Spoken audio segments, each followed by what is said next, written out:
This is one of those forwarded, reposted Facebook statuses I saw the other day. It's this photograph of a little girl and a dog, and it's accompanied by this message. Our 14-year-old dog, Abby, died last month. The day after she passed away, my 4-year-old daughter, Meredith, was crying and talking about how much she missed Abby. She asked if we could write a letter to God so that when Abby got to heaven, God would recognize her. I told her that I thought we could do so, and she dictated these words. Dear God, will you please take care of my dog? She died yesterday and is with you in heaven. I miss her very much. I'm happy that you let me have her as my dog, even though she got sick. I hope you will play with her. She likes to swim and play with balls. I am sending a picture of her, so when you see her, you will know that she is my dog. I really miss her. Love, Meredith. We put the letter in an envelope with a picture of Abby and Meredith and addressed it to God, Heaven. We put our return address on it. Then Meredith pasted several stamps on the front of the envelope because she said it would take lots of stamps to get the letter all the way to heaven.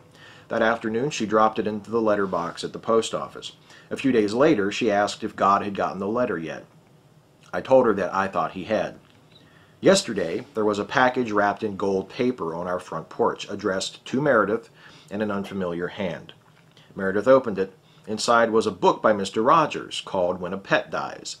Taped to the inside front cover was the letter we had written to God in its opened envelope. On the opposite page was the picture of Abby and Meredith and this note. Dear Meredith, Abby arrived safely in heaven. Having the picture was a big help, and I recognized her right away. Abby isn't sick anymore. Her spirit is here with me just like it stays in your heart. Abby loved being your dog. Since we don't need our bodies in heaven, I don't have any pockets to keep your picture in, so I am sending it back to you in this little book for you to keep and have something to remember Abby by. Thank you for the beautiful letter, and thank your mother for helping you write it and sending it to me. What a wonderful mother you have. I picked her especially for you. I send my blessings every day, and remember that I love you very much. By the way, I'm easy to find. I am wherever there is love. Love, God. Don't say you're too busy to forward this, just go ahead and do it. So, I read that, and it raised a lot of feelings in me, and I knew as soon as I saw it that I had to say something about it. I had a dog for 15 years. We got her when I was about 6, and she died when I was 21. And I loved that dog. She was a black Labrador Retriever, and her name was Star. And I actually picked out the name before we had the dog. I knew I wanted a dog named Star. But it was one of those things that worked out just perfect, because she was completely black from nose to tail, except for right at the base of her neck. She had just a tiny little patch of white fur, like a lone star in the middle of a black sky. And just one of those lovely little coincidences that all of our lives are filled with. And so Star was my dog for 15 years, and she died. And for most of my life, I made some attempt to believe in something other than the natural world. I haven't really been able to honestly call myself a Christian since I was back in high school, but up until I sort of accepted my atheism, I made an effort to believe in some kind of a God. I nurtured, sort of clung to some sort of general theism, or deism would be a better word for it, maybe, even after I had rejected Christianity and organized religion. So but I never sincerely believed. I wanted to believe desperately, and I wanted the comfort of believing that there was an afterlife, and that when my friends and loved ones and pets died, that they were still around somewhere, that they were okay, and that I, more selfishly, would be okay too after I died. And I would have these episodes of just all-encompassing, just smothering dread and terror at the thought of dying. because I've known, I mean, I've had it ever since my mother first told me when I was maybe 3 or 4 years old that people died.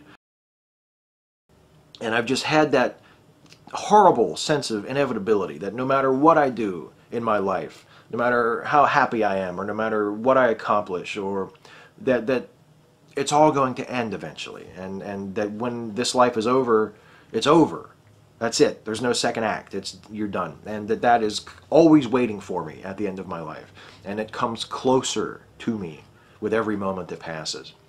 And so there were moments where that realization would just come home to me, and I would just be, it would have like a physical reaction where my heart would start to beat faster, and I would just have this feeling of just dread at the thought of my own impending death.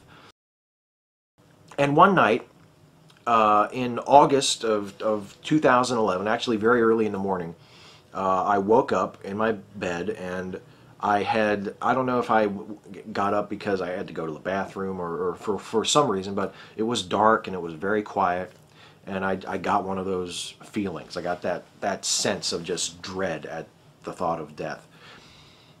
And then something happened that had never happened before. The dread, the fear dissipated, and I got a warm feeling in my chest. This very reassuring, very, very warm sensation. And I thought, wow, that's never happened before. And some hours later, the phone rang, and my roommate at the time answered it and knocked on my bedroom door and said, you should answer the phone. And it was my mom, and she told me that Star, our dog, had died that previous evening, and that her time of death roughly coincided with the time that I had this experience that I just described to you. And at the time, I was very keen on, wanting evidence for an afterlife, and wanting the reassurance that there was something beyond this life, and I told myself that my experience and the death of my dog had been related somehow, and my roommate's girlfriend told me, when I told them about this, that the next day or a few days later, I forget when, she said, well, maybe it was that your dog's spirit sought you out. And I was at a time in my life when I was open to hearing that, when I was receptive to that idea. And I kind of clung to that for a while. And last year, when I sort of decided that it was time to just be honest with myself and to be open with everyone else about the fact that I had no faith in the existence of God or in the existence of anything beyond the natural world, that I just had not been convinced of it. I saw no evidence of it, and I didn't believe, and despite my efforts for most of my life, never had believed, and was an atheist. That experience was something that I had to let go, and it was sad, because it had meant a lot to me, the connection of those two events. And seeing that Facebook status, that letter, and seeing that picture, that little girl and that dog, it brought up a lot of feelings in me, and it made me think of that time in my own life, and got me to thinking about that very common criticism that Christians and other theists launch at atheism, saying that it offers no comfort. That what would an atheist tell that little girl about her dog, or what would an atheist tell someone about the death of their parent, or the death of a child, or some wrenching experience that people go through, and what comfort can atheism offer? And that's the best answer I can come up with is to turn it around and to say, what comfort can anything else offer at those times? I mean, there are just things that happen in life that are unavoidable, that are going to suck, that are going to be just incredibly, incredibly sad. And even the most charmed life will experience these things. We're all going to lose a pet. We're all going to lose our parents. We're all going probably to have to experience at some point in our lives the death of a close friend or a close relative. We're all going to have to go through that. And it's not going to be fun. It's going to be a time of great grief and great depression, and there's really nothing you can do to fix it. And to me, as an atheist, why is it a good thing to give people false comfort? Why is it a good thing to lie to people and tell them that their loved one, in essence, isn't really dead?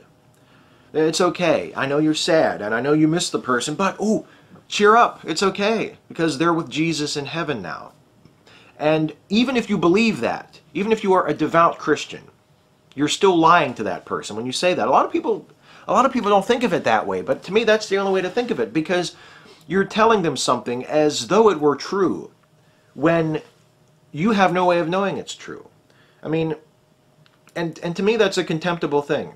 And I know it's not meant maliciously. It's meant to be soothing and to be comforting. But when a minister sits by someone's bedside and who is dying of cancer and says, you know, it's all right. Take heart. One day, very soon, you'll be free of this pain, and you'll be in heaven with the angels and Jesus, and you'll have a spiritual body that never ages. Even if that minister believes that sincerely, he doesn't know it, because nobody knows it, because you can't know it, because you're making claims about another plane of existence that has never been proven to be there. You're just stating a belief. And most of the time, you're not telling the dying person, well, you know, I believe that you're going to be in heaven. You're telling them, oh, don't worry, the pain will soon be over, and then you'll be in heaven. And to me, that's something that a religious person has to reckon and has to apologize for and make excuses for, that an atheist never will. An atheist might be stuck having to wrestle with a hard truth, but at least an atheist will wrestle with that hard truth and will come to terms with it. A religious person who deals with death and loss in that way, the best that they can do is to manage some denial. And why is that better than wrestling with the truth and coming to accept it? And why is it better for that child, for that poor girl who, if she's even real, but if not her, you know, many other people in that same situation, my heart just goes out to them, because I know what it's like. I was an adult when my dog died, and it still was, you know, just devastating. And I still miss my dog. I have a cat, Audie, and I love her so much. She's like a part of the family. She's like a child to me. But I still miss my dog, and I always will. And I feel for people who lose pets, you know? But why is it better to lie to that child?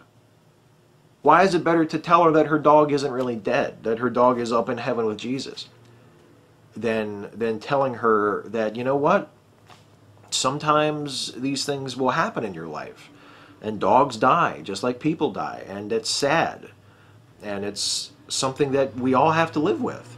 And, you know, you're going to be sad for a while, and you might be sad when you think about your dog for the rest of your life.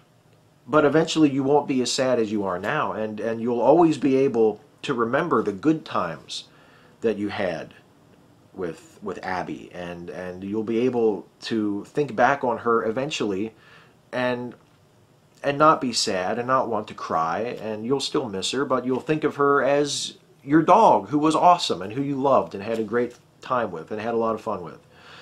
And maybe that's not very comforting to a child. But it's true. It's something that we can know. It's something we can be confident in. That when we tell that to a sad little girl, that we're not lying to her. And to me that's important. To me that matters. To me it matters that the things that we believe and the things that we tell other people that we believe, the claims that we make, are true. I don't think we should be telling people things, even in extremis, that aren't true.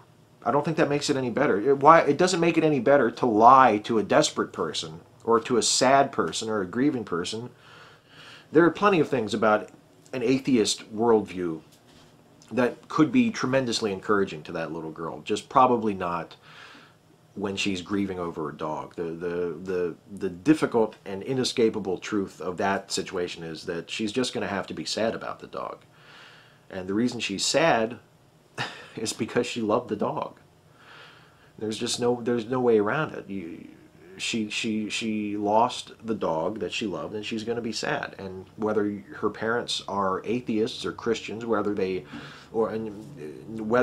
guy at the post office who got that letter with too much postage on it and the weird address and wrote back to her in the voice of God or not, it's always going to be a tough time. And someday when she's an adult and she looks back at that experience, hopefully she'll be able to have kind of a chuckle at the nice letter that some stranger sent her as though it were from God to try and make her feel better. But she's still going to have grieved for her dog. And ultimately, wouldn't it be better for her to go through that grief while being told the truth about what has happened? Her dog's dead. Her dog's not in heaven. At least there's no basis for us to think that her dog is in heaven. Her dog's dead. And dead dogs make little girls sad, whether you're an atheist or whether you're a Christian. That's just one of the many, many, many facts of life that we all have to struggle with and we all have to come to terms with, no matter what we believe.